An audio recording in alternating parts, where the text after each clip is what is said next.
Hey, what's up guys? OraK from Clan Zero Empathy. I'm back from a long break after Era 3 ending, and in the very first days, I realized that I needed something fast to farm because of the work I had to do, mainly GRift keys, some mats, and GRift to level up gems up to 80-85.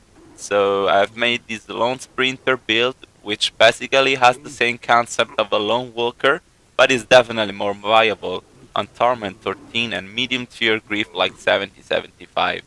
At the moment, for this kind of farming purposes, I believe this is the fastest Witch Doctor build because it relies on a lot of boosts from items and skills.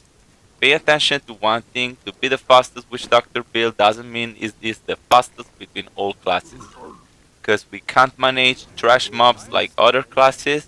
We must focus on elites only, or we would end finishing 2-3 screens away in case you are in a party. Anyway, my medium average clear time for a Torment 13 or a Greater Rift 70 is about 3 minutes, which is good considering my low power gun and no augmented gear.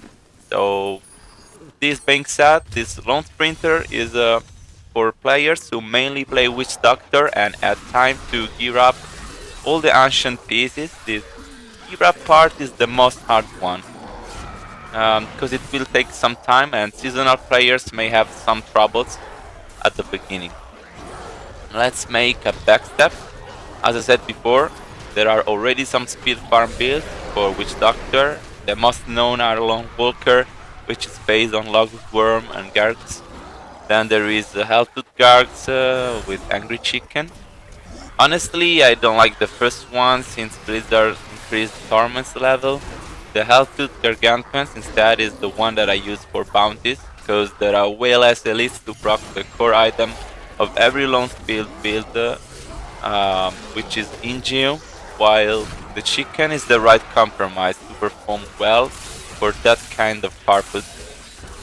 About the chicken, it has been excluded from this build from two main reasons. First of all, because Manajuma set can't be used with the Legacy of Nightmare set, and secondly, because chicken form doesn't allow us to cast other skills without interrupting our run, and moreover it exposes us to damage. LoN Sprinter instead, it is all about refreshing our speed boosts without considering toughness, thanks to Verma Spirit Wolf. Once you proc Ingeum, you will be refreshing your Spirit Walk, Horrify and Soul Harvest over and over while hunting for next Elix pack. And you will only need to pay attention for 1 second when Spirit Wolf gets ready again. For people new to the class, you may have not noticed an internal cooldown between every Spirit Wolf casting. Now let's focus on other stuff like skills, gems and items. Another useful skill is Piranhado, which is very good to help guards in their job. Piranhado is also very important to avoid a weird bug affecting our pets.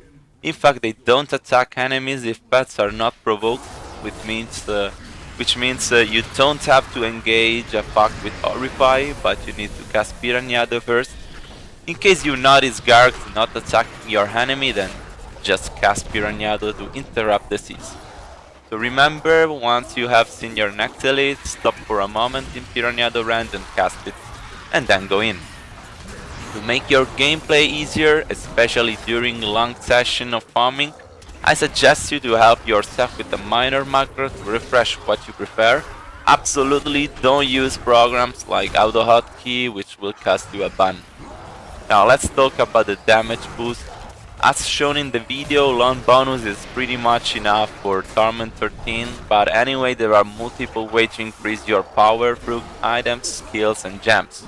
In a pet build, you are obviously going to use a Mask of Jerem and Tusker and Heal.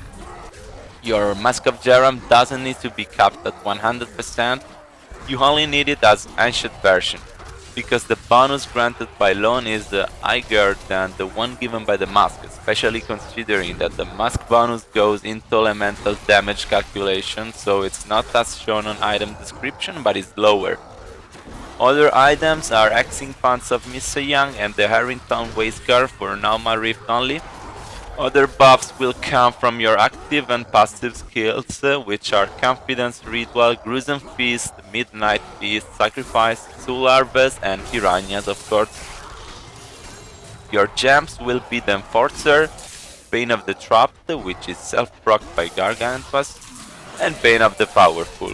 In my video, my gems are about level 100, don't worry. The moment you collected all the ancient gear, you will be able to upgrade your gems to 100 or more. That's for sure. Every LoN build takes some time to gear up, especially if you are on season, as said before. Another cool gem is the Boon of the Hoarder, in case you want more and more speed. The belt is the cramps one that will be always up thanks to our Perma Spirit Walk. The Brazers are the nemesis to spawn elites and proc our engine, and also because you are probably going to be the fastest in your group and you don't want to lose time waiting for them.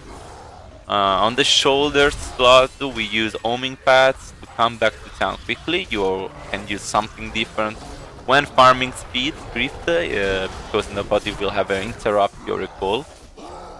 The chest is the Aquila Cuirass, which is very good at the beginning of the game when you haven't procced your Perma-Severance yet.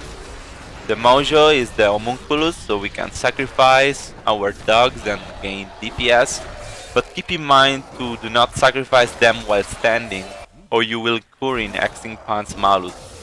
You have to stutter step, so one step, one sacrifice, and so on. In the cube, we obviously gonna put the Gargantua's Ring and a Sacred Harvester to increase our benefit from Soul Harvest armor or movement speed. For the armor slot, you have two possible choices. During normal Rift, I run Harrington Waistguard, and in GRift, I use Lagumba's Brazier. So guys, that's it. I know this is not that easy to gear up, as said before. Don't forget that every single item have to be ancient, your rings included. So until you don't fit every requirements, I suggest you to play with a normal health Gargantuas with Manajuma. I hope you enjoyed the guide and the video. See ya next time or on www.zerohampari.net. See ya guys.